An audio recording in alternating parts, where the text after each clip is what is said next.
Allahu Akbar.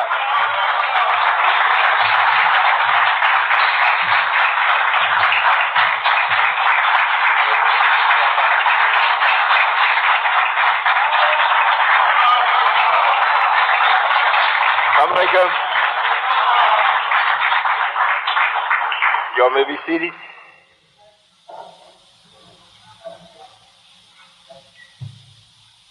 We have any visitors? Couple visitors? Can you all hear me? I didn't know I was coming back out so soon. It's the first time I've been in this part of the temple or the warehouse. And somebody's been doing something. It looks very good. Staying in keeping with what the minister was speaking about, I think today I'll just speak about some things that maybe we need to know or be aware of to actually be masters of ourselves. Because in reality, we don't master anything but that ourselves. And once you master yourself, then you got it made. You know, nobody can do anything to you. They can only serve you and you serve them. There's been some, just about every day I get a call or I make a call concerning what's happening here to find out what's going on, how smooth it's running, how much oil it needs. You don't need any at all. And I'm always trying to generate some money or funds to send out here because I know what's taking place is still like a baby. And the baby is actually taking more than it's putting out. The only thing that gives you any type of tolerance with a child is that you see them nursing all the time and sleeping. However, almost every day look like they've grown maybe a quarter of an inch.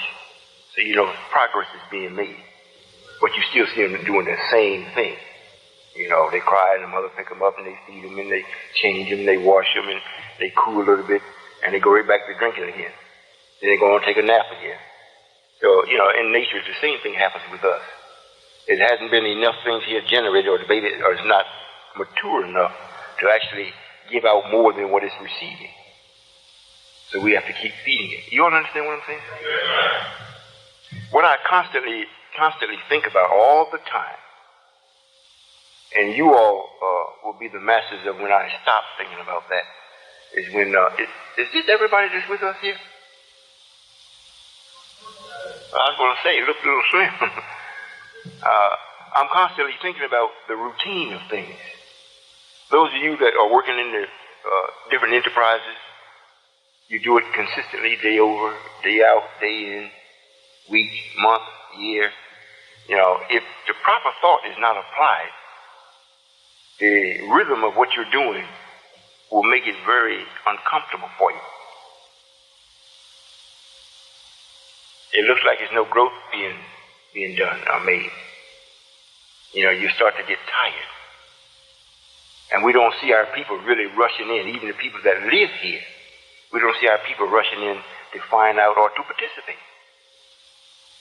As much as we can see, everything that's taking place is good for us as a people. It's good for anybody as a people. But especially us as a people, it's good. It's like we are starting with a new idea, and we have a place to come out and practice it in. It's like a child being born when it comes from the mother's womb. It's back out into freedom from the body of the mother. But it's not independent from the mother. However, it is free. So this is what we are here. This is a place that the black man can be free to do what he knows is right or learn and practice what is right.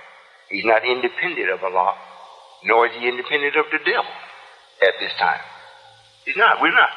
We're not independent of him because we're taking from him what belongs to us gradually. Because we're growing gradually. And as we grow, the more we take, the same thing as a child. In the beginning, when the mother first has the child takes up the mother's time from the father. A lot of times the father may like to spend some time with the mother. The baby got the mother. So he has to wait. And after a while, as time passes and the child develops, then the father can move back in gradually as the child withdraws gradually. Same thing with white folks or the devil. They have everything that we let them have. They still have it. But nobody man enough to take it from them. They still got it. Now we coming up, we're taking it back. However, we're not taking it in a way where they can refuse. I'm going to say that again. You know, it's one thing to take something from someone, and you do it in such a way where they can fight you back and make it real hard. Or maybe show you you don't have enough strength to really take it. When you do have enough knowledge and you take something that belongs to you that someone else has got and you take it, however, the way you take it, they can't refuse it. They got to give it up. You know, that's knowledge. This devil has got what belongs to us by nature, and we're taking it back. We don't have to slap him. We don't even have to curse him. Every time we see him, we can smile. He can't stop it.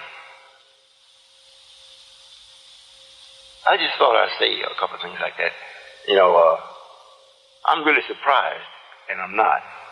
You know, you could read something just like the minister was just reading about what's in the Bible, about something new, instead of going over the same things over and over and over. And that's another thing I constantly think about when you all being here. You come out, you see the same minister. You know what he's going to say, because he done said it 100 times. It's still necessary, though. Because if you don't hear it and you slack off for a moment, it's like the child going to the breast. They know the mother's breast. They know each one of them. But if they miss a couple of times, you're going to see them start getting upset. They become unrested. Then they start to cry out. And they might cry out and the mother get it and put the breast in the child's mouth. Or the child's so big now he can put it in his own mouth. Take a couple of sucks and they stop. They going off and play someplace. But at the moment, just the idea they want it. Well, it's the same thing here. You all, it doesn't look like it's an influx of people coming to actually do what they should do. And it's got to be because something else you need to know. Now, those of you that are visitors, I don't know how many times you've been here, how well and how hard you've been studying what's taking place here. It's somewhat difficult to speak with the ones that already have knowledge, at the same time speaking with those that don't have knowledge of what we're doing or understanding of it. It can become confusing. You know, I had heard a couple of comments of what was said last week when I was speaking. You know, and that's because the brothers that made the comments hadn't studied. So they didn't understand the simplest of things. So today I'm going to go into something. It's simple, but it's not simple. It's so simple, it's extremely difficult to perform. Extremely difficult. Because it was with you before you knew it. Before you was aware of it, it was with you. May I get into a little bit?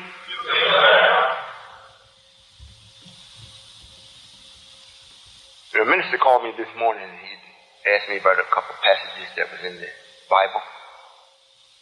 And I explained it to him and I thought about it. You know, the first covenant, you know, we have an Old Testament and a New Testament in the Bible, right? That's like an old covenant, meaning promise, and a new promise. Is that clear? Am I wrong about that? Well, it was the way he was reading it to me.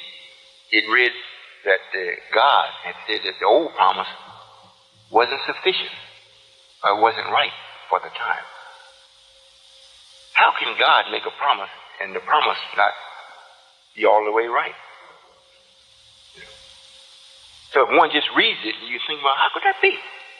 Either someone has tampered with it, or he just didn't make that statement at all. So he has to make a new promise or a new covenant because of the old one is insufficient. I thought about it, and he asked me, but I said, that's correct. The first covenant is that the God brought up a man and raised a man up to bring you a message. He didn't teach you. anything other than who you are, who your enemy is, and how you got to be that way. The teaching in that just alone was so tremendous it took years to finally get it across to the stagnant, stale, dumb mind of the black man, not of the white man. The white man knows all this. Believe me, he knows all of this. He studies it. He can tell you why you dream, what you dream, when you're going to dream it, and everything, because he knows study. We allowed him to study it because it's not about building things. It's about why did you build it? Why did you build it? That's what everything is really about. Well, God, why do you need a new covenant? Wasn't the old one sufficient? Not for now. If you hear the same things over and over and over and you're being taught about yourself and about what we should do and what other people should do, but never taught how to do it, and always teach it in such a way that the real essence of life, you can never put your hand on it. You can never put your finger on it. You can never really point to it.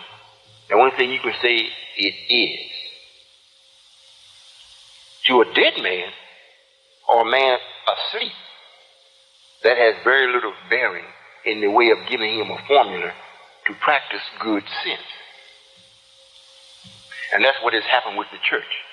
They are still laboring under the first promise. They spooky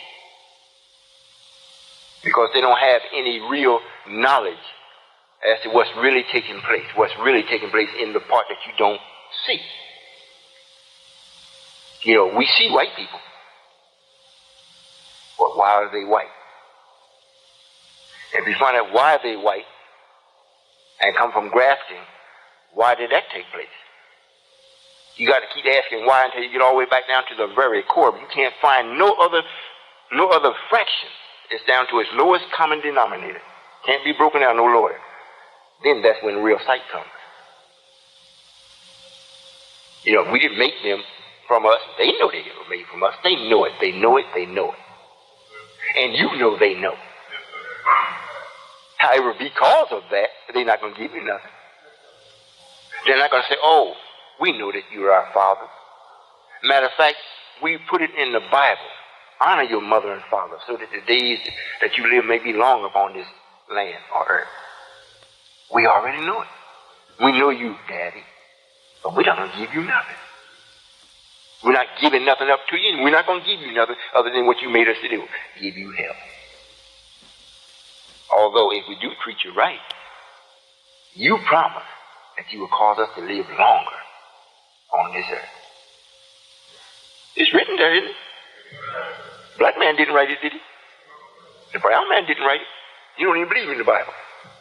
The other man sure didn't write it. And the Indians too much worshiping in the wolf and the eagle and the owl. So we know he didn't write it. However, the man that thinks the way we think, just in reverse, wrote it. So he knows. He knows. All right, now, if we know he got to give it up, and he know he has to give it up, the key word is give. We know he has to give it up. We can say we're taking it. This is true. However, the way we're taking it, he can still live. We could take it where he'd be dead. He couldn't bear witness that he let it go. His death would have to say, well, you didn't take it from him. The man died. So wasn't nobody left for you, so now you got it. We're not going to do it that way. We want to make sure that he's living and he's going to bear witness. We gave it up. Well, how are you going to do that? What basis must you have in your thinking that that can actually take place? And it stays true in Scripture that the kingdom was taken without hands. If it was without hands, it wasn't no blood. Wasn't no blood spilled. Think about it. This is what you all are doing here day in and day out. I go to the restaurant, I see the same brothers. Once in a while, I see a different sister. I go to the bakery, I see the same people. I go to the filling station, I see the same people. I call on the phone and speak to the same people. What's going to give you the fortitude to stay until everything starts to change? What's going to give you the real power to last until you grow beyond this? What's going to give it to you? And if you think in your mind, well, I've got to go and do something else. I just got to, this is monotonous. It's just downright boring. Where you going? You may think that you don't have nothing. You may think that you don't really know nothing. Because when you come around mother, you're checking yourself. Man, she gonna catch me, she gonna find something. I just can't do nothing right. Then you start to be nervous. Then you mess up. You started messing up when the thought came to you and you start questioning it. If you see mother coming, you're doing something. If you're doing something wrong, damn it, you're just doing it wrong. She says, why are you doing that? Well, is it wrong? You don't know it's wrong? Not really. Well, you need to be relieved from this. Well, why so? She may say, well, look, so-and-so tell him what he's doing. Once you were told, you say, oh, I got it, mother. What would make you be able to do that without feeling that I'm being disrespectful? Anyone that's in authority. The only people that you really don't feel threatened from mostly is me. I won't let you feel threatened. Even if I see you doing wrong, and I know you're doing wrong. I don't make you feel threatened because I want to make sure that you fully understand wrong is only done as long as you do it. It's the end to it. As soon as you stop doing it, that's the end. Right is done forever.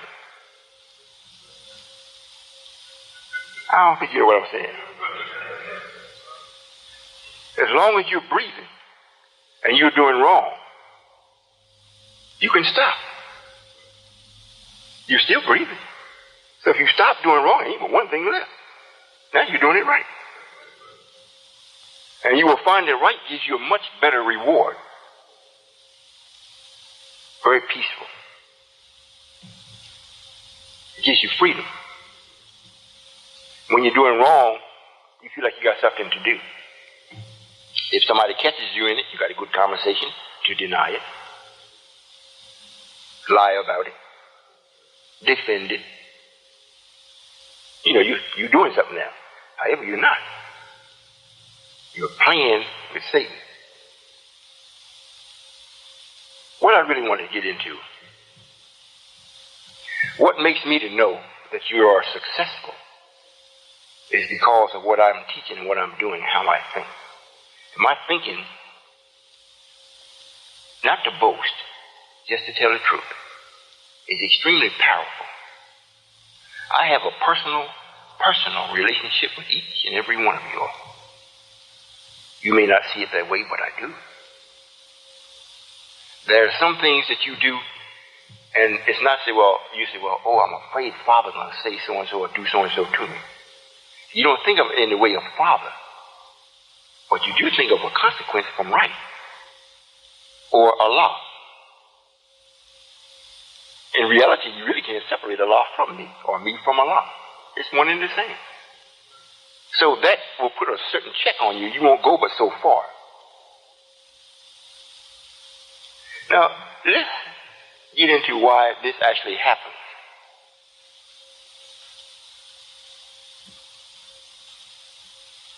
You know, before positive or Allah created himself, you know matter was already here. Is that right?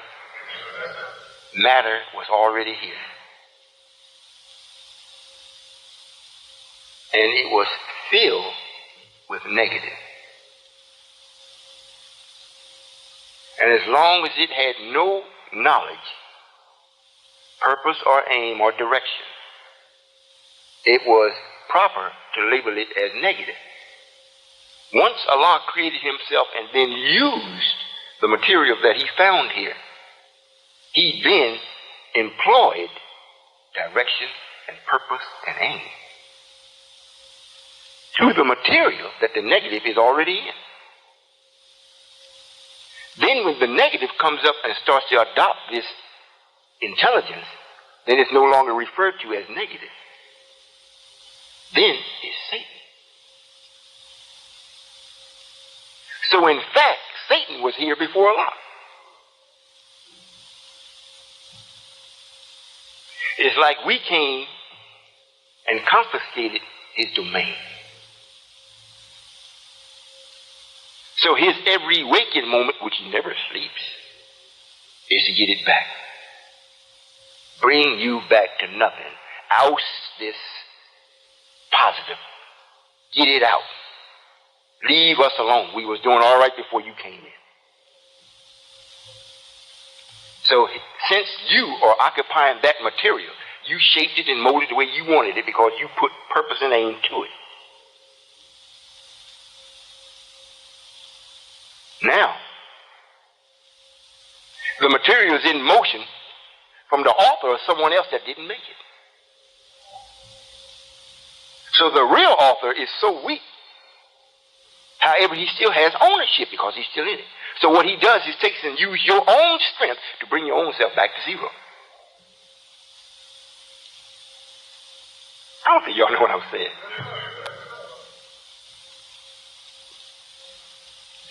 This is why it has to be one that's created that is negative free.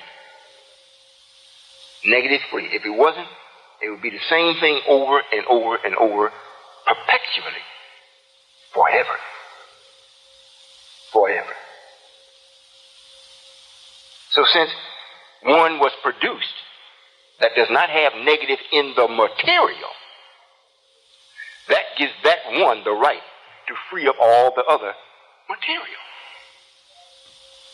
However, while you are struggling with this, it is better that you know what's hanging you up.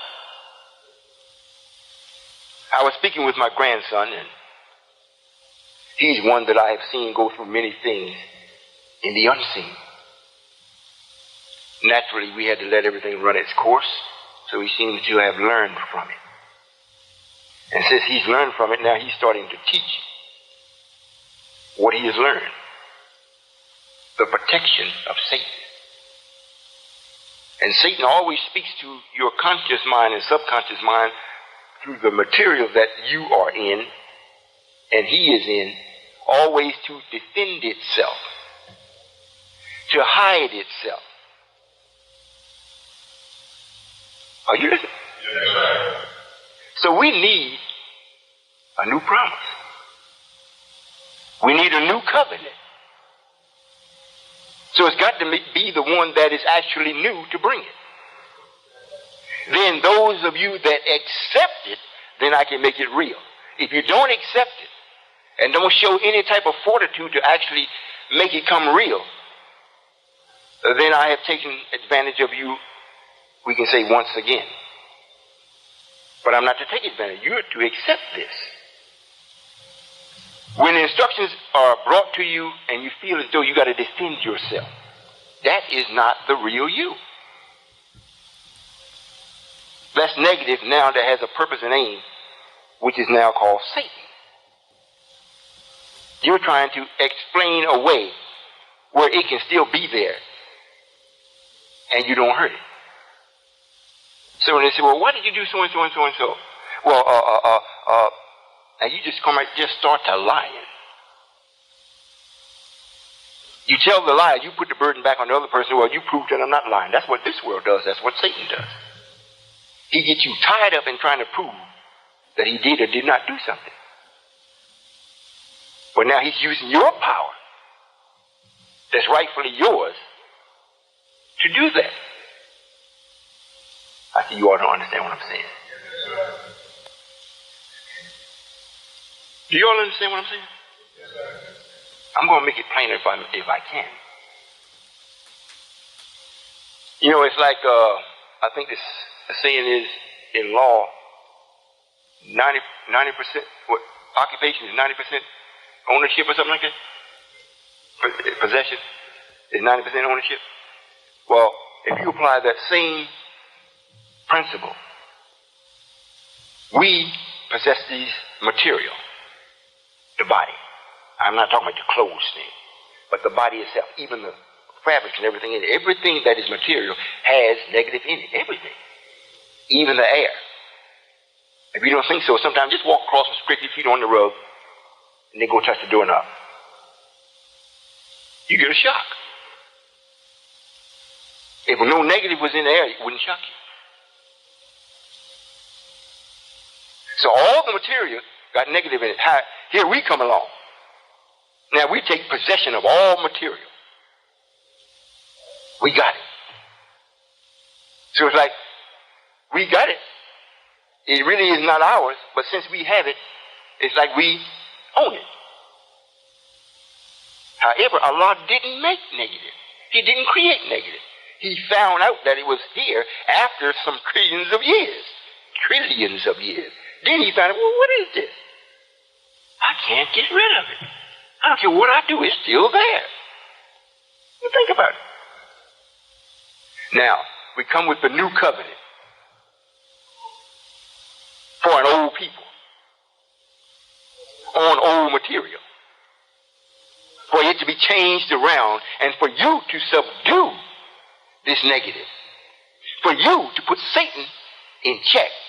You can't never get rid of it, but you can check and checkmate. Because it's you. It is the purity or the positive that actually has the power. It actually has the authority. It has the right. Negative only has the material. You think about it. However, the material, that's why it speaks about it in the Bible when it asks, my soul is doing fine, but my flesh is weak. It's weak. Why? Why isn't the soul weak? Why don't it never speak about the soul or the entity being weak? It never is. Because it's always positive. It's always positive. However, that material, that flesh is material. It automatically has negative in it. So when the positive try to speak, you got an echo right behind it. Satan. Now, if Satan is speaking to your mind faster than your tongue can bring it out, before you know it, your tongue is speaking something that Satan is saying. You think about it. And then the person that is listening, especially if it's about something that's important, and they're listening, and they say, well, wait a minute. You mean to tell me you didn't go pick the people up for work because you went to the house and sat out there and nobody came out? And you just pulled off? No, I rode around the corner a couple of times. The fact is, you never let nobody know you were there. I don't care how many times you rode around the corner. In other words, you're trying to, instead of just saying, yes, sir, I didn't go knock on the door, I didn't do anything, I pulled on off. If you said anything other than that, that's the material trying to keep itself hidden from judgment. I hope you understand what I'm saying. If we're supposed to have a new covenant, I may as well tell you what it is. It's up to you to use it. You know, I was speaking with the king this morning, and there's something else too. He and I were speaking. The closer you are to this type of knowledge and awareness, the more Satan will try to plague you. Because whatever you know, just by you knowing it, he's there in the material, then he knows it. They might know it after you. However, if you stay in that material, he knows it. So now you always got to be vigilant or powerful enough to subdue him in what he knows. You cannot let him use what you know against you.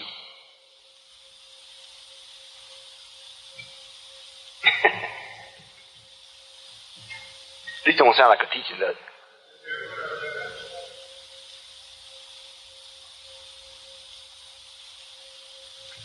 Jesus didn't teach these things because the people that were in his time weren't supposed to know. When you know this to be true, just mathematics will let you know it's true. Just mathematics alone will let you know it's true. They said, if you go get a drink of water, and somebody puts some poison in it, and you don't see it, it's clear. The water looks very refreshing. Matter of fact, it don't even have no taste to it, the poison. And you drink it. And then they perform an autopsy on you. What do you call it? Autopsy on you. What they find in the water was the agent that killed you. You didn't see it, didn't even taste it. However, it was there. This is the same thing now. What is going to stop us from being happy and not always arguing with each other, always being suspicious, always trying to think of something where you got to defend yourself?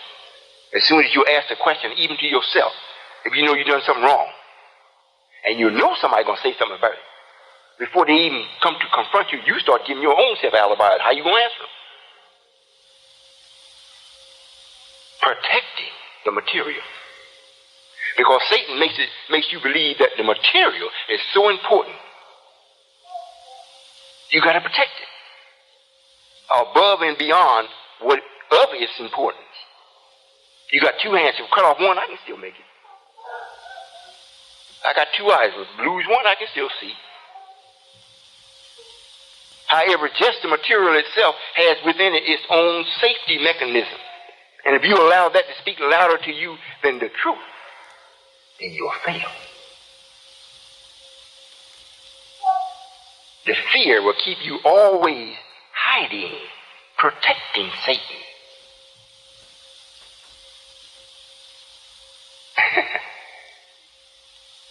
Is this frightening?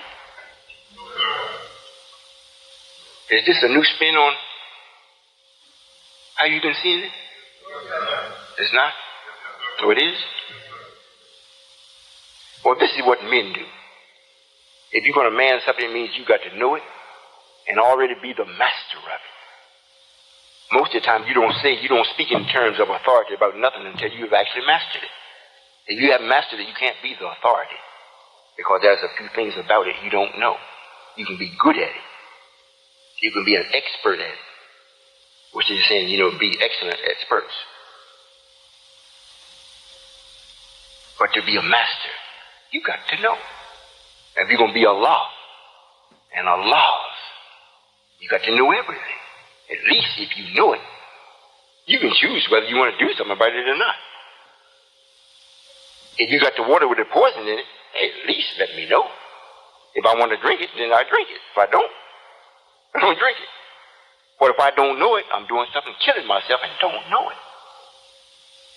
So what's going to cause us to have perfect harmony with our wives, our children, our brothers and sisters in the extended family of being a black man? You got to know this. Because every time you're speaking with yourself or speaking with someone else, you're speaking either with positiveness or you're speaking with negative. You're not speaking to the material where the material can actually speak back to you. It can only influence on what you say.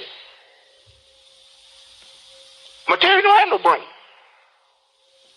It only houses energy, and the energy moves in it the way that you want it to move. Meaning that your thoughts. So if I'm speaking with the minister, I can just come out and tell him whatever I want to tell him. I don't have nothing to hide from him, or either one of you all. I don't have nothing to hide. So when I speak to you, I know I'm either speaking to myself that's in you, or I'm speaking to Satan.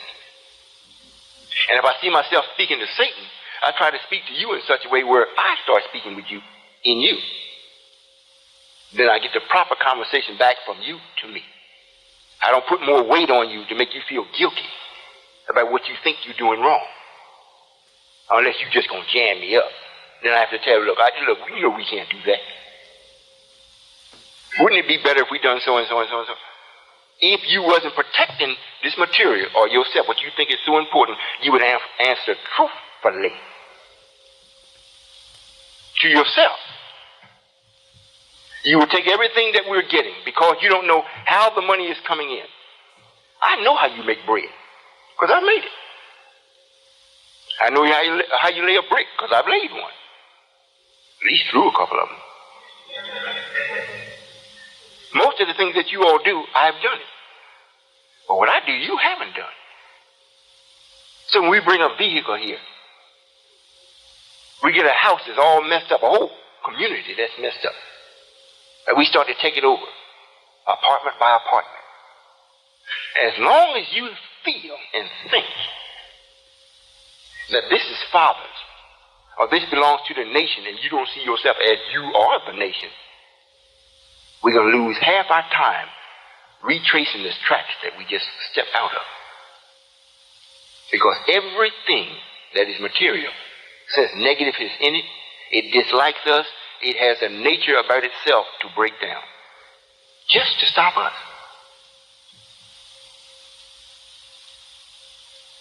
Think about it now. Even your own body, your ears start hurting. You get a headache. You know, you can be standing up in the most holiest place, and the bottom of your foot itches. You got to take your shoe off there. It's always something happening that wants to bring you back to nothing, to pay you back for invading this material. You think about it. So when the vehicles come out, the king came over to the home, my home in the east, and we was talking about it. I talked to Brother Najee. I asked him, I said, how's the vehicles holding up? He said, Father, all the front ends is coming out. So why is that? Because they're running over those speed bumps out there and rolling hills and busting them up. So what? Don't they know that that's their vehicles? Well, they might know it's theirs. They break it down, I'm their mechanic. I just fix it. So the king said, well, I think we should just go and fill the potholes in out there, because you can't tell the potholes from the speed bump. I said, well, yes, I think maybe we should do that. However, the thing that I would like to get across is everything that we are doing is you. You call me Father because I'm supposed to know what you really want to do before you know it. So I bring it to your attention and make it possible for you to do it. But you are not doing it for me. The nation is yours. That's why everything is yours. The nation is yours. It even belongs to the community. They're just not wise enough to run it. They should at least be wise enough to participate in it. If they participate in it at the right level, then they could be wise enough to start running it. Am I making sense? What I suggest, what I do for myself, since I think of these things, I want to know, well, why is it? When someone says something to you, you got to feel like, well, I got to defend myself. What makes you do that? And I thought back and I looked back and I traced it. Said, I got it. Mr. Satan was hiding back in the smallest, minutest part of the corner. If you just walked by, even if you swept in there, you would miss it. You know, much like the worm from the hog. After 7 years of eating that boy, he get into your brain, it's hard to get him out. Hard to get him out. You got to purposely go after him. It can't be done just at luck up on it. You know, you got to purposely go after, purposely, to get to the root of this satanic or this Satan or this and that. You got to get to the root of it. What is it? And then when you purposely go after it and go find it, it's when you find it to that degree, you got the answer to everything. Everything that will stop you, that's where it starts at. Positive, there is no stopping with it. There is no measuring its broadness or its vastness or its speed or its power. There is nothing that can measure it. You cannot measure it. It's immeasurable. It's like space. You can't measure positive. You can regulate it, but you can't measure it. Negative, you can always measure it.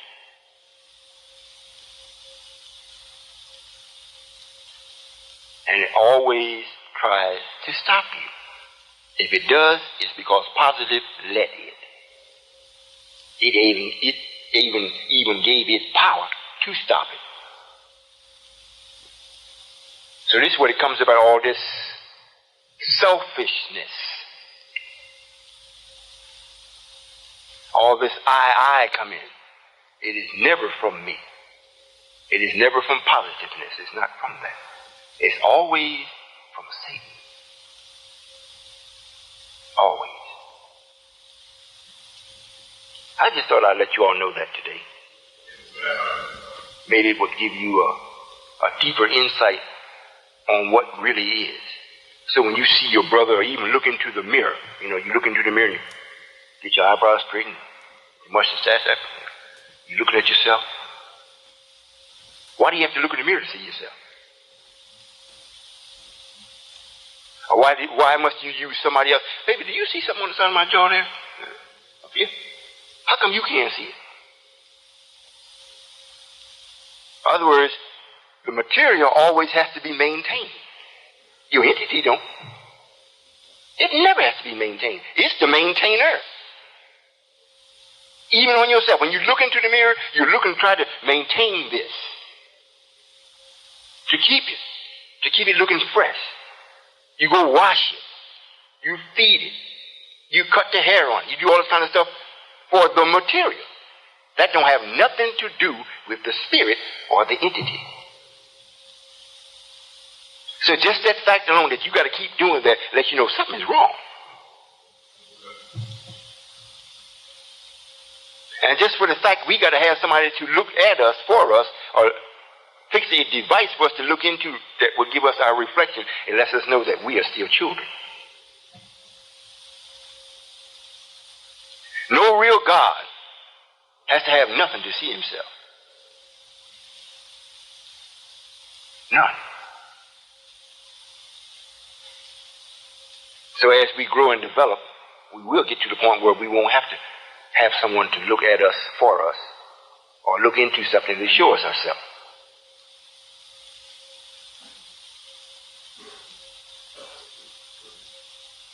This boring? I hope you all don't be mad at me for pointing out your enemy.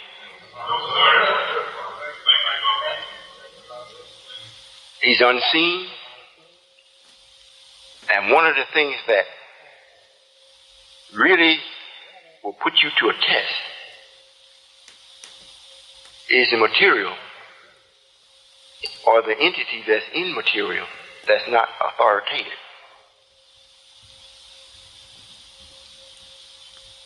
That's why it's a fact that our sisters cannot get rid of that. When negative is put on them, in whatever forms it comes, the man has to take it off. They're no match for Satan. Their material and what we put in them wasn't a match for Satan. It's a match for us. Because they are part of us. We're whole without them. They're not whole without us. You might say, well, hey, if you don't have them, you can't reproduce yourself. One time we didn't have them. So what would make you think we can't come up with something else? We're a bad man when we go to thinking about it. You think about it now. So you got your wife and your daughters. And we have more problems, I'll say I do, or positiveness. The God force has more problems out of the sisters accepting this than the brothers. Because Satan speaks to them in all kinds of devious ways. And if you're not the author of anything, then you already is subservient to that author. Or you got to think of a way to always exist in harmony. So since they're not the God, Satan always talks. He knows this. So he talks to them in such a way that they got to somewhat protect themselves. But they're not protecting themselves, they're protecting him. They don't know it. And since they can't get rid of it, and they come home to you, or you come home to them, or you all get together and she explains to you, and you see her say, baby, what's wrong? Oh, nothing. Really? You sure, baby? Well, why are you asking now? When did you see it? They start interrogating you, but it's not them. This is Satan hiding. And if he can do that in her, to bring up him in you, to make both materials expel or reject me, then he's successful. She brought it back to nothing. When one says that to me, I say, listen, baby, you don't have to get like that. I'm killing the Satan in you.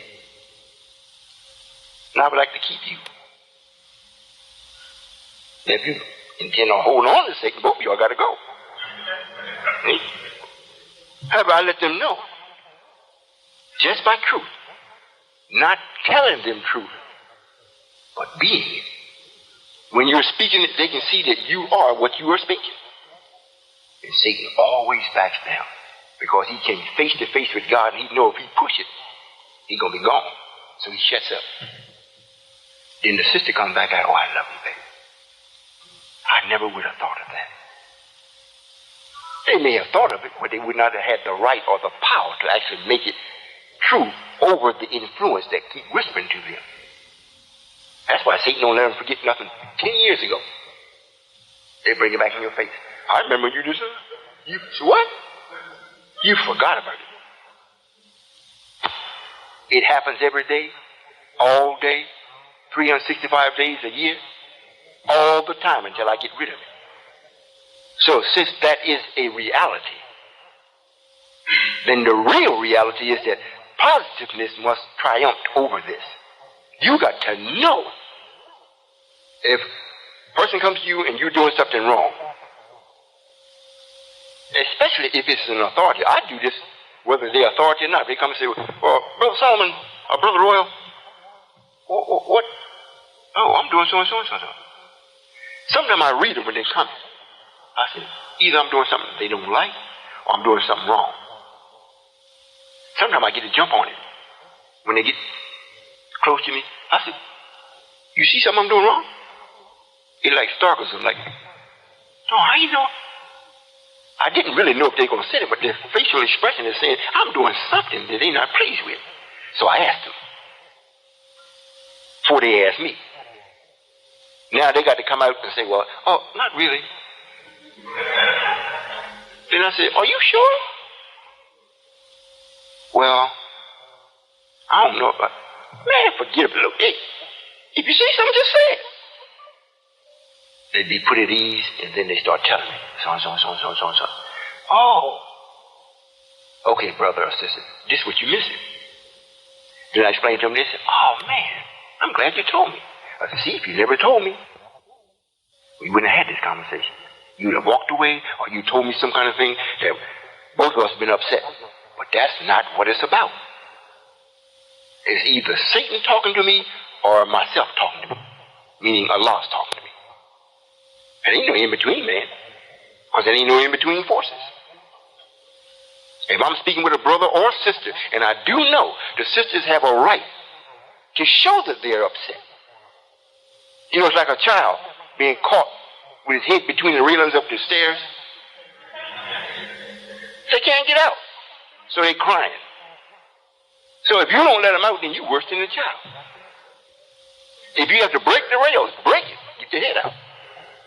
Because they got a right to let you know I'm in an uncompromising position. I can't do nothing about it. Will you help me? Well, that's what the female does when she comes to you, and she may come all upset. And if you look and say, well, wait a minute, now this is Satan. However, I know my wife. All I got to do is push a couple buttons, and we will arrest that rascal. And instead of answering to Satan, push the buttons. And then Satan, you see him fade away. And then that night you may not sleep at all in bed.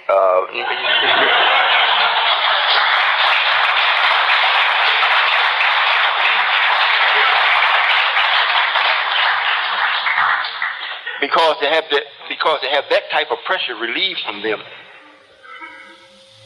It's automatically from them they are givers. They want to show that they love you. And with a female, if they're going to give you something, they have to give you their whole body. They're not like a man. They don't have no protruding or organs and whatnot to give you a part of it. They have to give you their whole body. Especially after they've done giving you their whole mind. And they see everything is clicking, it's in harmony. Now to top it off, to finish everything, to let you know, well, I'm letting you know that I'm not surrendering to Satan, and Satan is in all this material. I'm giving you all this material, which is my body. And if you accept it, if it's the right time, and you accept it with the right reason, and the right time, with the right spirit, there's nothing better at this time. Of course, you know I'm changing all that.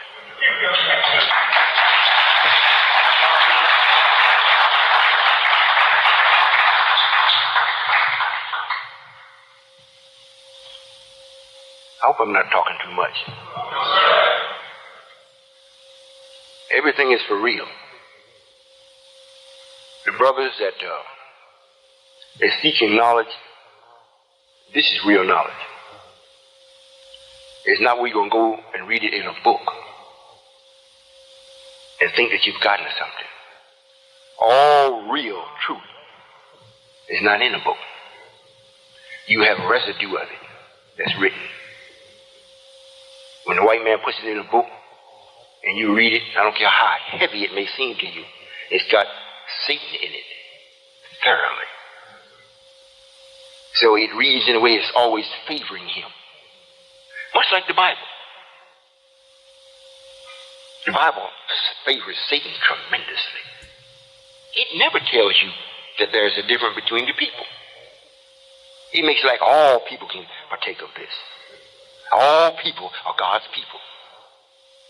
That's a lie. So you read it, you get all excited. You know, yes, and I want to be good to my brothers. You want to be good. I want to be good to my sisters. You want to be good. Never right. You just want to be good. I want to be a good Christian. Because ain't no such thing as a right Christian. It ain't. There's no such animal. There's no such, really. I don't mean to disgrace it. However, just speaking in the language of this world, that does not exist. If they become right, they come out of Christianity. That's against Christ. Christianity is against Christ. So there is no such thing as a right Christian because of Christianity. If he's right because of right. And it didn't come from no teachings of the Bible. It would have to come from teachings of what's right according to nature. Then he put the name Christianity on it. Or he says, I'm a Christian. But it's not no such thing. You go to the church, and how many of y'all been to church? Does anybody have never been to church? Good. The way that they perform is not teaching. The way they perform in church is everything that is emotional, everything that Satan rules. He rules all that. That's why Satan never comes against the church. The devil don't come against the church. The devil is the white man. He don't come against the church because that's his master. That idea and whole ideology of what they're talking about Christ and all that kind of, and the Pope and all that is the master of the devil. So the devil don't come against his father. Is that true? I think the last public place that we seen his father was in Cuba. And if you looked at him, he looked older than time. He looked like he was so negative he was blown about the bus with it. He was hunched over his shoulders and whatnot. Like he was going back. The material started to reject its own existence. That's that man's father. And I don't care what he does, where he goes, they make it like, I really love my father, so I will say nothing bad about him. Even when he's about to fall on his face, and they called him, they said, oh no, he wasn't falling.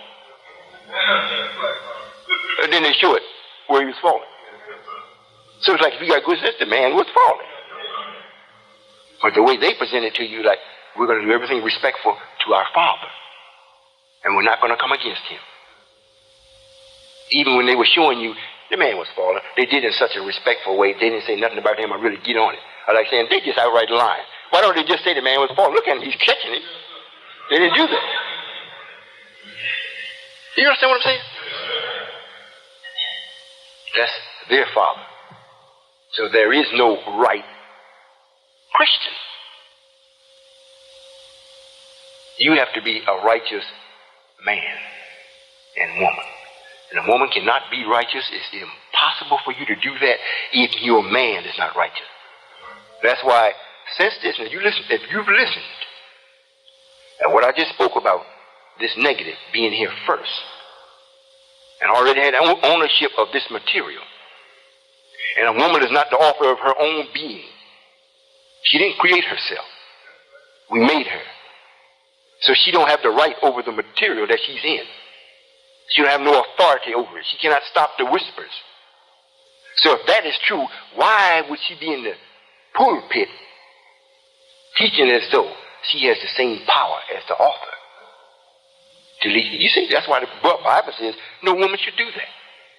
If they want to teach the children. You don't go teaching it like you're the preacher or the minister. You don't do that. You see? However, when I send mother up here, she comes up as mother. She ain't no preacher. She ain't no minister. She's mother talking to the idea of the children, or talking to the people in the idea as a child. Meaning that you're not grown enough for a father just to speak with you all the time. So mother comes and speaks the idea at a child level. You can accept that because all of us are children. But she's not a minister. She's not a preacher. And she's not speaking in the form of authority. Although she speaks with such rightness and exactness, you may take it as authority. But she's not. I am. You see? So I'm just letting you know. I mean, now when you see your brother and your sister, and when you look into the mirror and see your own self, all this personalism to protect yourself, you're protecting Satan. Anytime you do protect yourself, and I mean amongst yourself, I'm not talking about somebody come up, white man come up and you don't confess to nobody. Forget that. He don't have no authority over you. If you want to protect yourself, protect yourself. However, the ones that has already accepted this and said that I am with Father, I am with right, so much so I want to be right. That's what I'm striving for. You don't never protect yourself. You don't have to. Where you gonna protect yourself from? That's like my little boy running up with his little bat or his little truck. He going to come and hit me, bang. I don't even try to protect myself because he can't hurt me. I may ask him, why you do that, boy? He looked at me and laughed. I'd do it again. In other words, there is no threat there that I really need to protect myself from. So when you look into the mirror, you don't need you getting all fussy about something that you think is wrong and you want to protect yourself. Or somebody is talking to you when you're looking at your brother, it's really like you're looking in the mirror. Brother looking at brother. So you're looking at yourself. So if we say so and so and so and so is the case, a lot of times if you are unable to do right to that degree, just let the brother know. I understand what you're saying, brother. At this particular time, I'm unable to do that at this time. However, come back tomorrow. It's highly possible you will not be able to find me doing this. That way, you ain't hid. You ain't act like you're trying to hide from nobody. You're trying to distort something. You ain't trying to change it. You say, right, I'm a man. Yes, I was in Lulis, and we was getting down. I had a good time. It'll last me a good 6 months. You won't find me doing that again. Maybe when the 6 months come up, we talk enough, I won't go back. But it wants to be, are you sure it was me? How you know it was me? A lot of people got a car like mine. You go for all that, that's a bunch of, men don't do that. Real men don't do that. If you're not going to tell them, you're not just, well, look, brother, whatever you seen, you seen. I'm going about my business. You ain't confessing nothing. Or if you're going to stand there and try to make him think that it wasn't you, forget that. And if you did come and say, yes, me, so what? What are they going to do? Unless it was their wife, then you might get punched in the face. Other than that, what are they going to do? Yeah, you saw me. I was over there. They can't prove what you was doing, why you was there. And they say, well, why was you over there? If it's not an official, where you are influencing the rest of the people, if it's not, you don't have to answer. And if it's an official asking you, why were you there? I'd much rather speak about it at a later date. Would that be possible? As long as you keep yourself cool and be civilized, more likely they will go along with you. They may even set a time. You all agree on a time, then you talk about it. But the moment you start hiding Satan, then we got to come out with the big guns. We got to make you tell. See? You understand what I'm saying? This is simple, but you can't do it. I like for you to make me a liar. I like to lie about this. This is simple. That's why most of the time you see me, even if you mess up, I might say, damn, what's wrong with you? And a few seconds after that, I'm back with you. We still talking and whatnot. Unless you hurt my family. You know, if you hurt one of my children, or if you damaged my wife psychologically or something like that, then I might be upset with you for a while. It depends upon you. If you know how to talk back to me, then it's highly possible I say, well, all right, well, look, all right, that happened. Let's move on from here. And if the person is genuine, we really move on from there. And if my wife comes up, or if my child comes up, but I don't want to, look, forget that. That's been taken care of. Father done took care of that. Leave it alone.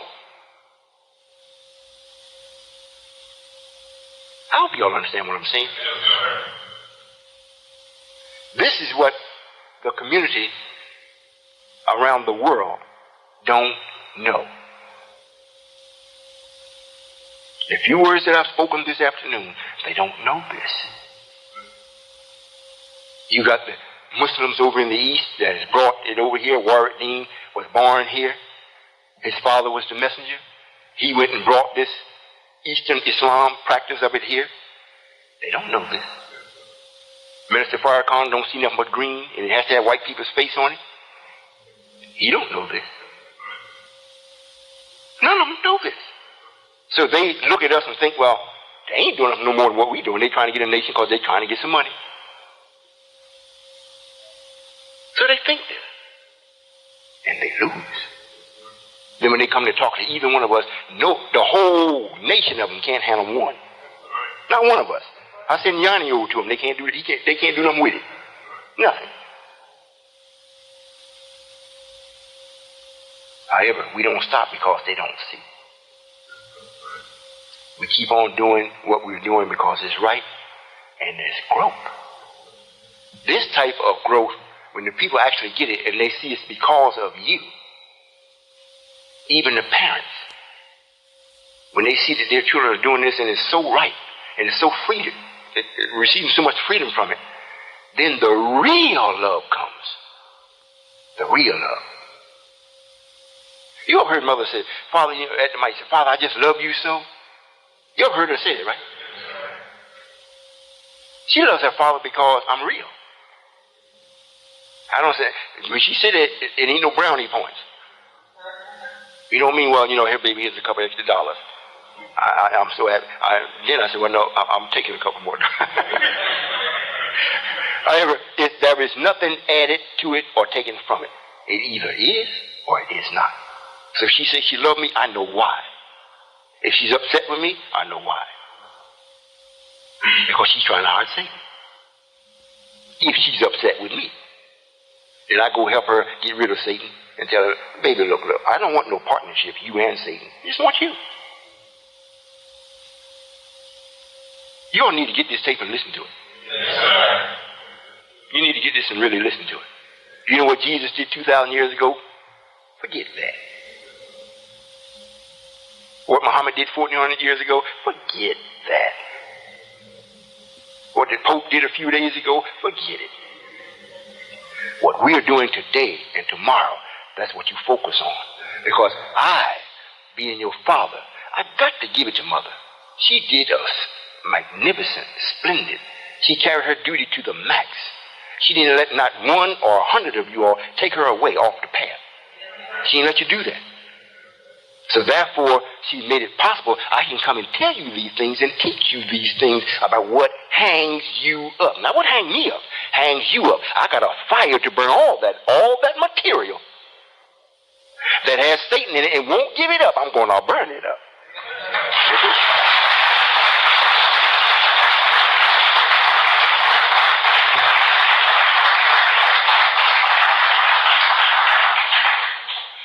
These are the type of things that you need to know.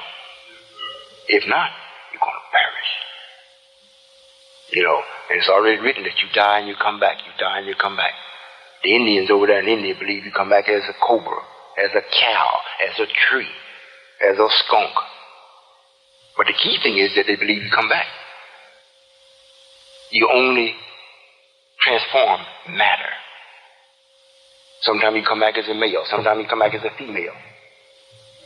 Every time you come back, you take on matter. And when you do, you automatically take on Satan. Now remember what I said. Before Allah created himself in total triple darkness, matter already existed. So negative already existed. In the proper sense, the proper term to apply to that at that time, it was only negative. It had nothing to compare itself to. Nothing to even give battle to itself. It's just nothing. When we, or the I, that created its own self and took an atom and started spinning in this darkness to build itself according to the way it wanted itself to be, and then took the other material, it was taking what negative already had. But since negative has no power, it couldn't stop you.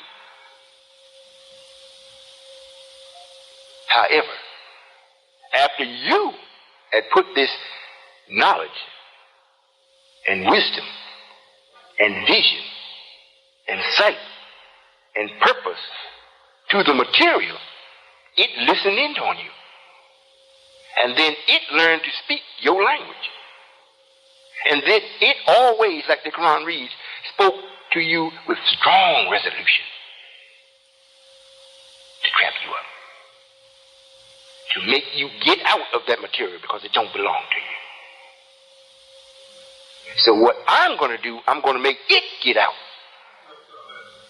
So we won't be plagued with either or. Could be, should be. Maybe or maybe not. We're not going to deal on chance. And we're not going to live with the constant battle of life. I'm removing that. That's the new covenant. That's the new God. That will be the new life.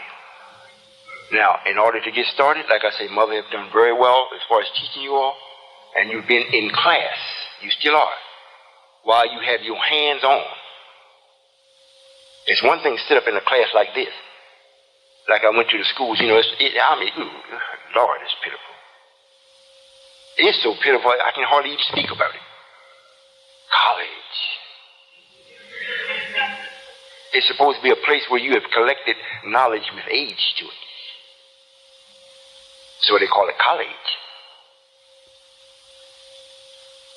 However, Satan, knowing the time, because once I know it, and I tell you, if I just know it, he don't know it, because he's not in me. But as soon as I tell somebody, then he know it. Then he says, let's get the young people. Right on up from schooling, right into college. So when it gets time for this to really materialize, he won't be able to use nothing of ours. He will have to make his own. So I have to come and appeal to the ones that were with the messenger. I come to collect you, to send you away with your Lord, so that you there may be taught with him the things of real life and enjoy yourself. Those are the only ones that is guaranteed to actually see a hereafter. Everybody else is by chance, according to how much you submit to your nature. And it looks like it's very few. I don't have thousands of people looking for me. Matter of fact, the ones that do hear about me, they say, I really don't want that. You say, well, we're building a place where you don't have to work for money. You don't have to do, you don't have to, all the things that's been weighing you down. How are you going to do that? It's like they're saying to me, if I can't think of it, you can't either.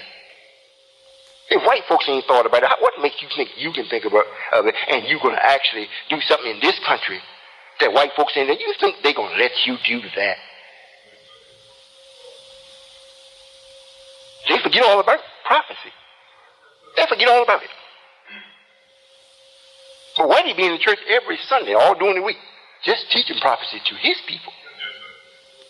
And I went to white people's church and sat down. I used to do that when I drove truck. I'm going here to see what the devil talking about. I used to go to his church. Park the truck, jump on out. Swing open the door, going out and bust in, get me a seat. He will talk all around like I'm not even in the church. I said, look at this rascal. He's speaking to his people. He pretends I'm not even in the church. I sit there and I listen, and I have to go when they start singing, though, because they can't sing.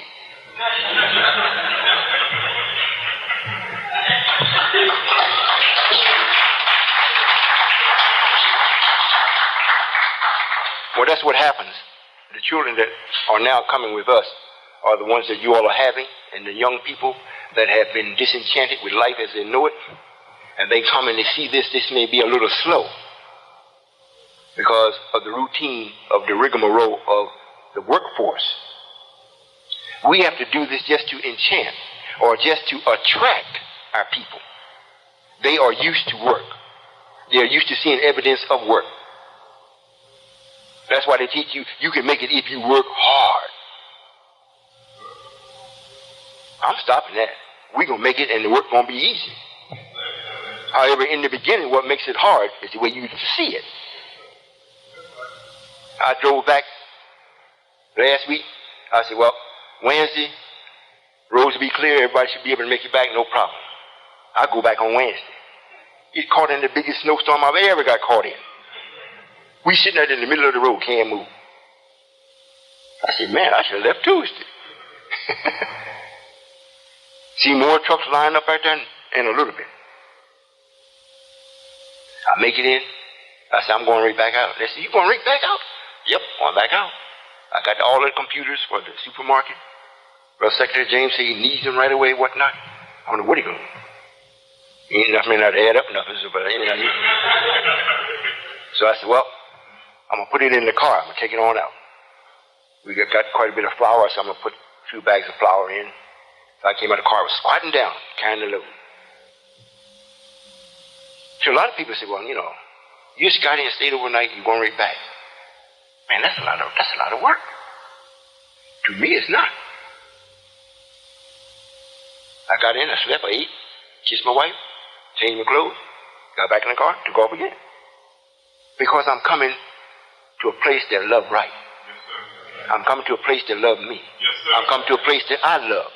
I come in where the messenger is. Yes, so, hey, as soon as I leave, I'm be ready to come back. If I don't take them with me. So it's not, if I'm looking at it right, I'm not going to get tired. I don't see it as being tired. Most of the times I used to come out here, I wouldn't stop. For the mere fact of not spending the hotel fee. They want to take away from the nation. For real. They used to ride with me. We ride for a while. Every time they get hungry, they go to sleep. When they wake up, I'm almost there. But the thing of it is, I always keep in mind all the time, I'm conscious about what I spend. Conscious. And every time the bus come out or the truck comes, even if it leaves from here, go someplace, I always tell them what to give them. Give the driver so and so and so. They don't just figure it out on themselves and take it. I said, give the driver so and so and so and so. And most of the drivers, they can bear witness most of the time, is within $10. They might have $10 to $15 over than what I said they need. They say $10 a day to eat. I fix the place up for them to stay at night. They got the fuel, and they ride. They go and come. That way the nation will never lose nothing. And it's not that I'm stingy. If you need $1,000, if you need dictates what you get, not what you want. If you need $2, well, I'm going to give you 10 for it. Now you're walking around figuring, what am I going to do with $8? I got $8, I can mess up now. Why do that? You see what I'm saying? And believe me, Satan will spend it for you. He most certainly will spend it. As you walking out of the truck stop or the hotel or wherever you're walking from, he got a big Twinkie sitting there. Man, it looks so good and juicy. Well, nobody see me. Let me go and get this. They didn't see you get it, but then they see the spots on your face. They know you had something. You see? So I just thought I would say that today. Because if you all have actually taken this in, it puts you shoulders above everybody else. Head and shoulders taller than anyone else. Because no one is able to see Satan that close. He's been hiding until I said it today. Now, there is quite a few of you, well, there's enough of you here to actually go into practice and put it into practice. And that's how we take what belongs to us. That's why the saying is, mine is over matter. Meaning, it's really saying is that my way of doing things is over Satan's. If it wasn't, I could never got the matter. It would have never submitted to us. Never. However it is, we can see it submitted. Look what we do with it. We build buildings, ships, we build all kind of stuff. Spacecraft. That's what we do. So it's submitted. Am I boring y'all? No, sir. Well, I thought, is it time to go? Is there any question about what I've said today? Well, we have the mic open or whatnot. That's all right. She'll be protected. Father, would you share? You forgot. Would you share? Is comparison good? And share what comparison is, and if it's good in fighting Satan. You know how it correlates. Right. Thank you. Yes, ma'am. All of these things are what she's comparing, hiding, defending, excuses. These are all characteristics of Satan. The characteristics of Allah is truthfulness, openness, freedom, clearness, light. These are characteristics of happiness, joy. These are characteristics of positiveness or Allah. When you start to compare, this is the thing, when you compare the person, the entity that's telling you what is and what is not, with that comparison is Satan. He makes you compare yourself. This is a form of judgment. That's when you judge yourself. And he always does it in such a way to make you always feel low. If not, if he makes you feel higher than the person or thing that you're judging, then he makes that thing low. So then he puts you into a fictitious level. And he's real. Now I'm the big because and the person that's not as big as me, they're way down there. You see? So you shouldn't compare. The Quran reads that it's not good to compare. That's, it's the same thing that they spoke about in the Bible. When it says, no more sickness, no more death, no more crying, no more tears. All those things, the crying, misery, lying, all those things are characteristics. The Quran reads that it's not good to compare. That's, it's the same thing that they spoke about in the Bible. when it says no more sickness, no more death, no more crying, no more tears. All those things, the crying, misery, lying, all those things are characteristics of Satan that takes you right to death. I mean, he's finally stopped you in that material. So to compare yourself, even from a little child, start growing up, you start seeing your mother look like she's favoring someone, and the father favors another child, and you start comparing yourself to the child, whatnot, that is fertile ground for Satan. He will isolate you from the family until you keep on growing. You get big enough, then you will cause a big stink in the family. You always loved Sally better than you did me. You had a big fight in the house. But it started when they were little. And the same after you get large.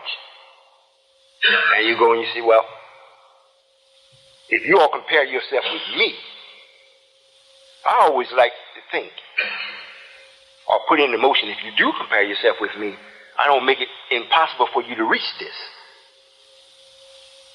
I don't look in a way where I look so handsome that you could never look as handsome as me. I got to try to catch up with you. I speak the knowledge in such a way you can actually see it in your mind. And I do it in such a way it's not mine, it's ours. So if you compare that way, that's good. However, most comparison, the devil is doing the comparing. You understand what I'm saying? So it's not a good practice to do that. Because he is making you judge yourself with like somebody else judging you. And every time you do, you kind of hide. You withdraw. Or you don't want the person around. These are things that stop you. Well, I would like to be like mother. I like to go around and walk around and do so and so and so and so. I like to do this. That's what mother does. If you do it that way, it's wrong. If you say, well, I like what mother does. I like the freedom that she carries. Now, how she's doing it so and so and so and so. That's what I'm going to do. You got it right. If you do it, you see how she does it. And if you can do it that way, or if you can come up with your own character of how you do it the way she does it, you're going to grow. But if you try to do it because she does it and don't know how and why, you're going to fail. Then you're going to start, the devil going to talk to you, Satan going to talk to you. See, you tried it. You ain't as good as you thought. You ain't nothing. It's what your mother told you when you were a little girl. You're going to die lonely, you ain't going to get married. If you do, you'll have children like the husband, you ain't going to be nothing. He bring that right back up in your mind. Oh, you sure you ain't taking a nap on this? I'm telling you, you should be able to see if this is true because it happens to you every day. You might be thinking it now. It happens every day. If you lie, it's not because you're trying to hide me. You're trying to hide from me. If you compare, most of the time it's not because you're trying to be righteous. You're trying to see where you are in righteousness or in wrong. However, the person that is telling you about it is Satan, because I don't compare. I don't compare. If I do compare, I compare with what is right in the unseen. Is it right that a 3-year-old child can't walk? Something got to be wrong. I'm comparing my 3-year-old child to yours. Yours is not walking and mine's running all around. I'm thinking, wait a minute, something wrong here now. These are 2 children, both of them are 3 years old. According to nature, not according because it's my child, mine's running around playing. However, according to nature, that child is supposed to be running just like mine. According to the laws. Right? So because mine is running around whatnot, as a individual, it don't make mine better than the other. It just shows me that there is something wrong physically with that child. If there's nothing wrong physically with the child, then the parent has made the child so lazy that the parent just carries the child out and the child's taking advantage of it. But then in the end, it's not an advantage because the child is not building his muscles. It's losing a lot of things that it needs for real growth. Are you all going to see this right? Yes, sir. You just remember, when you look at yourself and look at others, You either looking at God or you looking at Satan. And I have taught the ones that are around me, when they see you, they can see right away. They can tell what they're looking at. The messenger put it in the book. If you're a liar, if you're thinking bad thoughts, it tells in your face. You get dark. And I don't mean black, but dark. It's a difference in darkness and blackness. Blackness has richness to it. It has authority to it. It has character to it. Darkness carries an aura of suspicion to it. Uncleanness. You got that? Yes, sir. You know I'm telling the truth. Yes, sir. It's just that you never thought of it this way. But it's true. Ain't nothing more beautiful than a black man and a black woman. If they black, I mean black. And like the light is trying to bust through the blackness. You be saying, man, they look so rich. Look like, they just supposed to say B, and this thing just jump out, bam. That's what it looks. Yeah.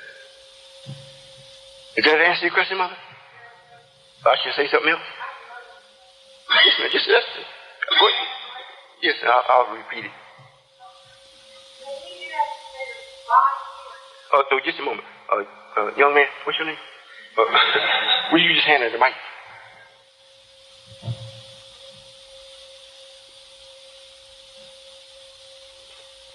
No. Yeah, that's right. Go right between Sister Jones.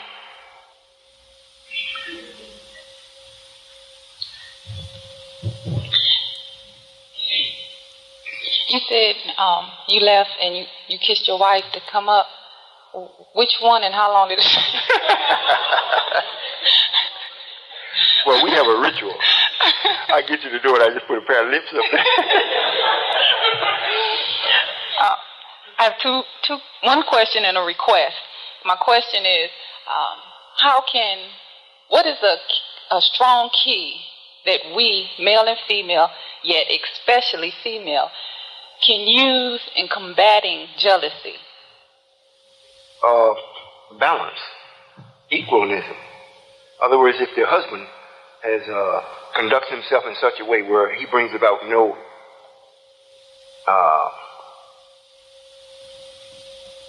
he brings about balance.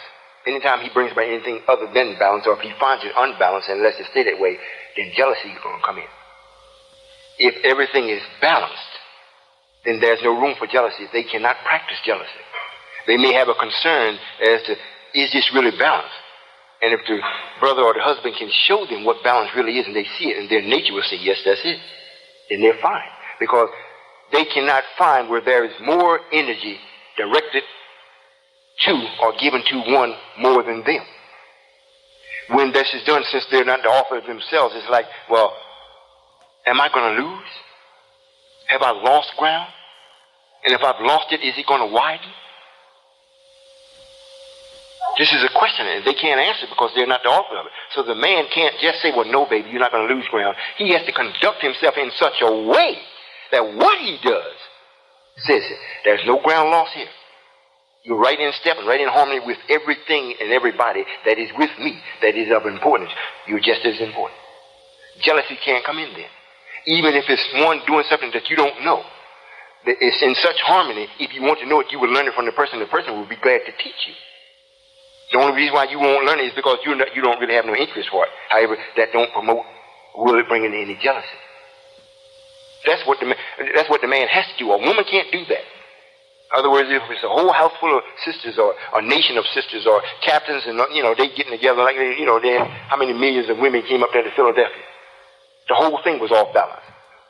And they never could, never can, and never will, as long as the black man is the black man and being God, never will be able to bring about balance to nothing. That's why as water it goes and then comes back. Goes and then comes back. It's called tide. The tide comes in and goes out. Goes in and goes out. You see? Yes, sir. So that's what the woman does. Now, as long as there's no outside force to disturb the woman, everything is calm. There's nothing threatening. You don't even get a threatening look because everything is balanced. And that's why even in the nature of water, if you put it in a glass, it seeks its own level. You may turn the glass.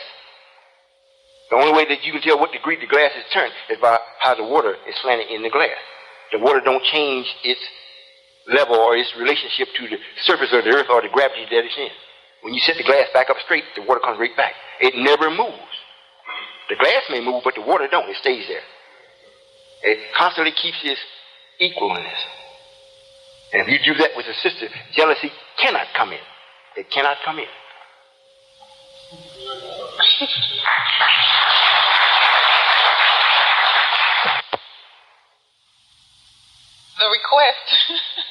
The request, Father, is if we could have a small amount of your time.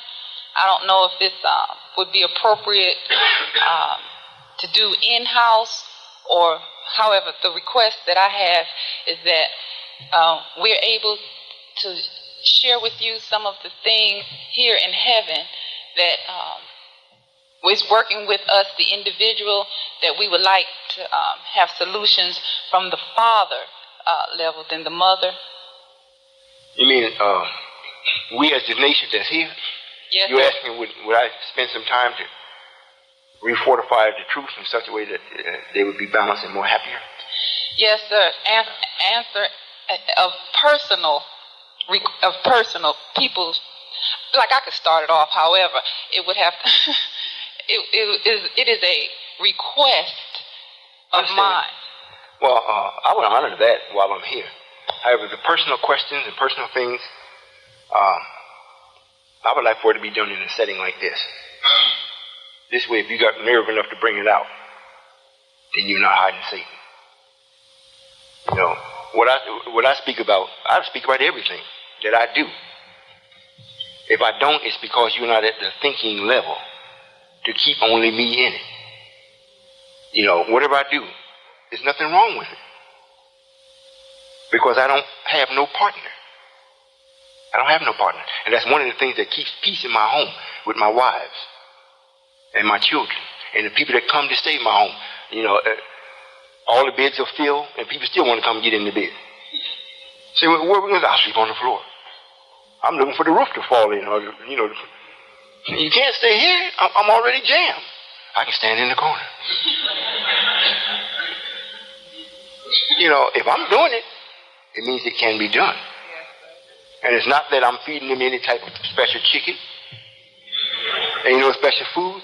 It's just that they are free with me. They are free. You know, they come and tell me, I know the first family that I dealt with, the first one after my own, the physical family I dealt with, the sister used to come and she would talk to me and she'd tell me everything. She called me up on the phone. She said, Father, last night my husband and I was making love. It just wasn't good. We're going to do it again tonight. Will you make it good? I said, well, she got nervous to ask me. I said, well, yeah, okay, baby. You'll enjoy it tonight. She called me back the next morning, Father. Oh. It was honest.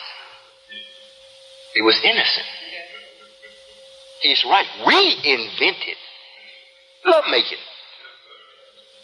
We invented material hooking up with material to produce young material. So I can talk about it anytime I get ready and leave Satan out of it. Now, once I put Satan in it, that's where the wrong comes in. Once I put his expression on it, filth is brought in. Now I've got a partner. However you do it, if you didn't, your parents did, because you here. Right? You should know every aspect of it. Every aspect. From the way that I made it to be. Then this way, it is absolutely holy. You can't, you can make a test tube baby, but who in the hell wants that? You know, that's just intercoursing with your mind, what you can do. But who wants that? We wasn't made for that. Why not enjoy it the way we made it to be and exclude the filth from Satan, what he would whisper to you with? And most of us get in trouble after you get your wife and you experiment a couple of weeks and then the glory leaves it. Because But you didn't start off with glory. You started off with a partner. His name is Satan. Now, you figure, well, hey, it's been 2 months. It's getting old. I got to put something kinky in to put some life back into it. You really messed up then. Really messed up. Because you're doing it. If you get her to accept it, you've ruined her. If she don't accept it, then you've ruined your own image in her mind. You see? So everything's got to be done right since you do it. I mean, I don't have no problem telling nobody. I engage in love making because I love to love. I got babies to prove it. I got mothers to buy witnesses. I was making love. How old are you? 30-some years ago.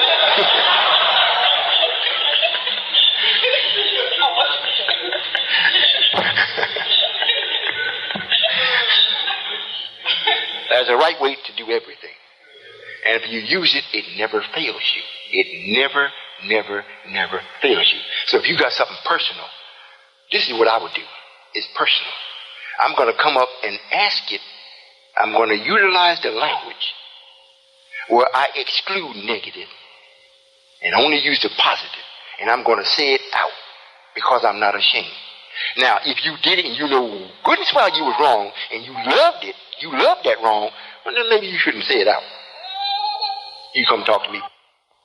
And it's not right. It just never sit right with you, but you didn't find another way to participate. Then come on up in the open, because you'd be surprised how many people doing the same thing you doing. And it will save time. I can speak to the whole instead of speaking to 1, 2, 3, 4, 5, and get to dry mouth, you know. When you are free, you're free. You know, a bird fly by, drop his droppings on your car. You don't get worried. He got to let it go. He let it go. He knows it's going back toward the earth. It's going down. If your car's anyway, it's just too bad. You got to wash it off. I mean, he ain't, you know, I know I used to with my father. Before we had tractors in the farm and whatnot, we used to have mules and horses. We were walking behind the mule or the horse. He started breaking wind. You know, then he'd cock his tail up and he'd do what he got to do. Just keep on walking. Cluck, cluck, cluck, cluck, cluck, cluck. And he started dropping. The horse had no shame. Because what he did was nature. Wasn't no shame about it. He was free. The sense came to him, I got to move him about. He moved it. Look at where he's at. He just moved it. We are able to think. And once you get to a level of thinking, we don't advertise that. However, everybody knows we relieve ourselves. So we've gone to the extent of making a special place to do that. Making it in a special way. Special tools to serve just that purpose. And nobody feels in error or judges you for having to do that. So it's an innocence about it. Same thing about lovemaking. You all most times can't talk about it because the first thing comes up in your mind is that people are thinking it's not love, it's lust. Most times that's what it is. But you don't want nobody to know why. I don't want to talk about it because they're going to think I'm just lusting. Most of the time you are. I've been married now. The wife that I do have, Aisha was the first one that came, but she's my twin. She's the first one that came. It's 10 years. 10 years. We've had quite a few words. Mine was always right. But she hasn't gone no place. As a matter of fact, she's getting to be more detailed, so to say, than mother. She's law. Then came Miss White. My wife. The scientists prepared her for me and sent it to me. They refined her. She came in, set the table, got my clothes together, did everything. Made sure I had the right kind of haircut. She was refined. Not what she is. She's been something like 7 years. 7 years? 8 years. Oh. 9 years. She stays with me. If I go someplace by myself, usually it's her. Go with me. there's a freedom there. And the rest say, well, Father, you leaving us? I got to go, baby.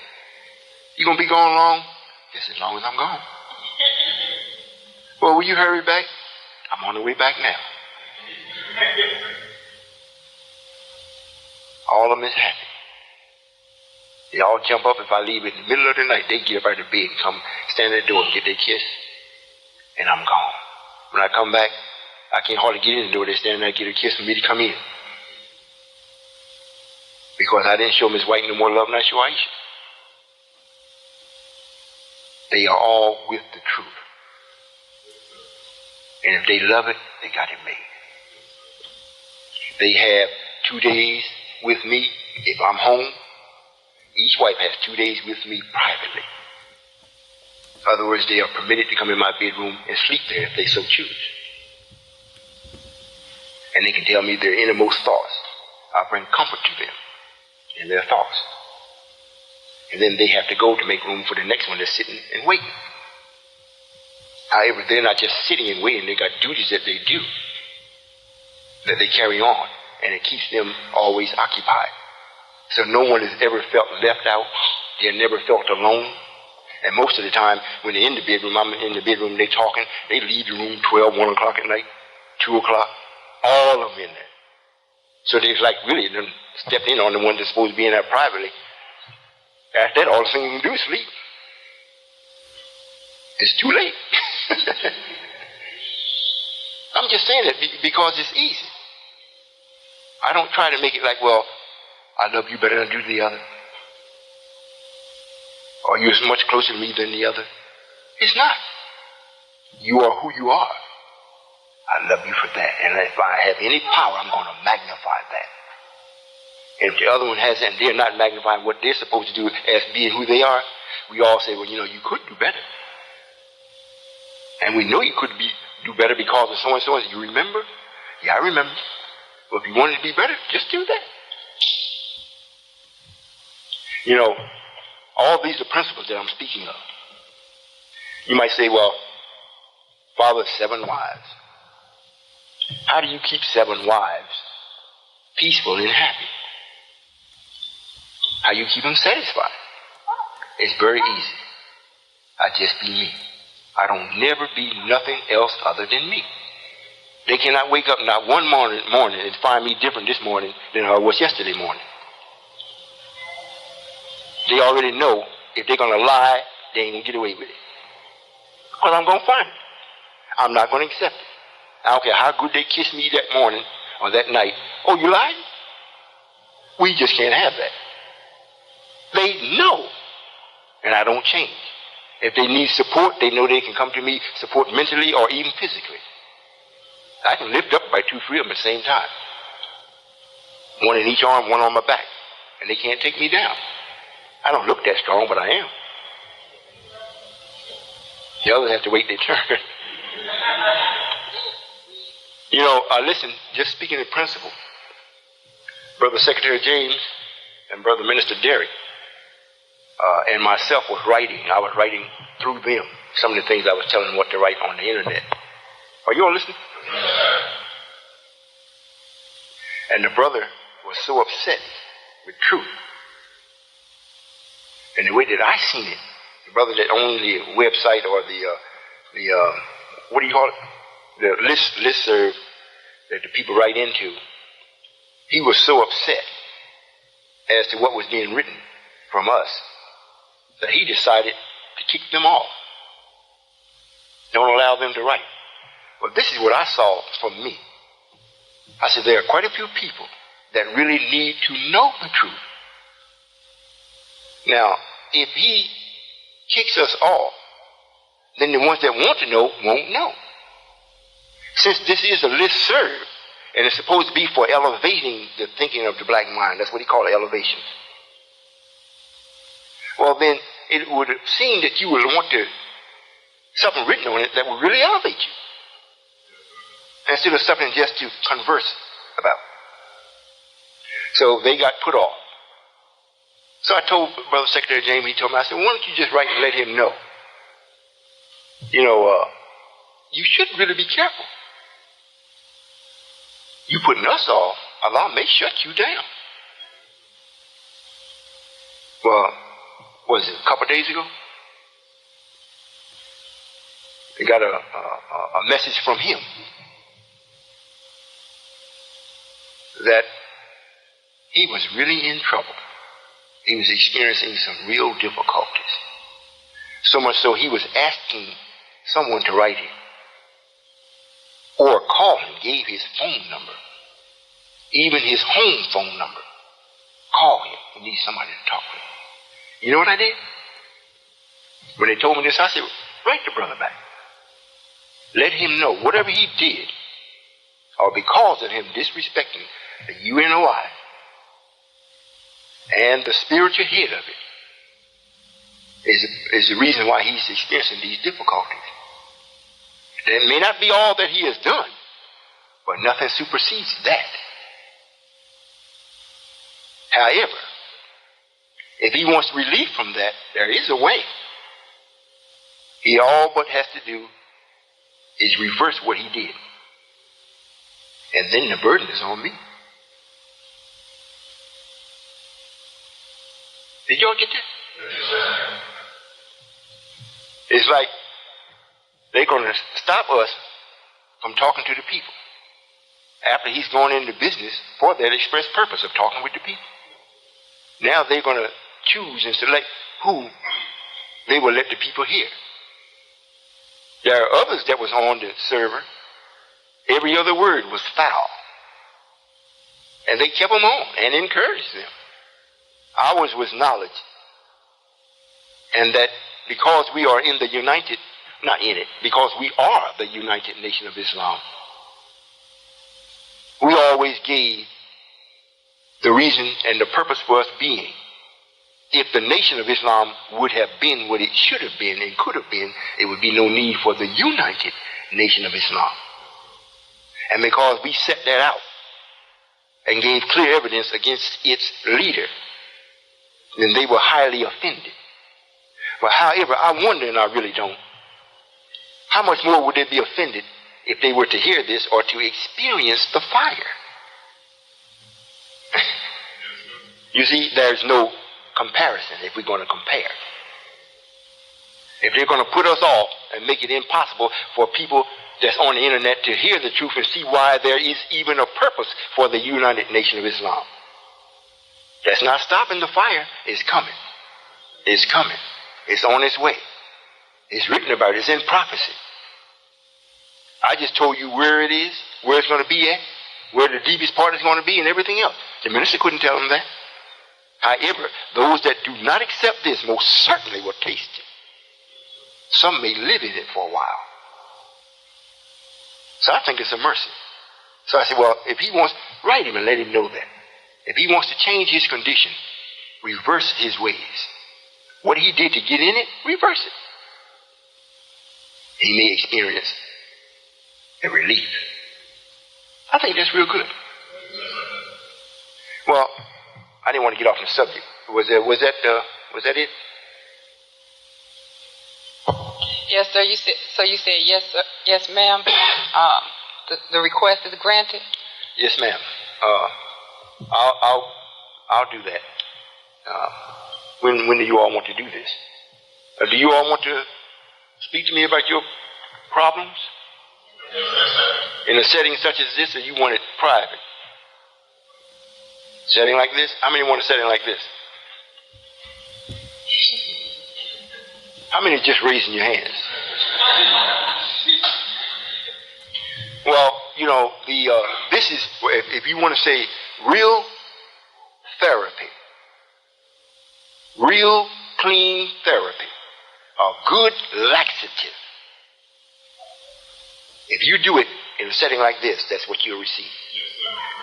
You will feel clean because Satan will really leave. You'll know everybody heard something that you thought was a secret, or you thought that was personal.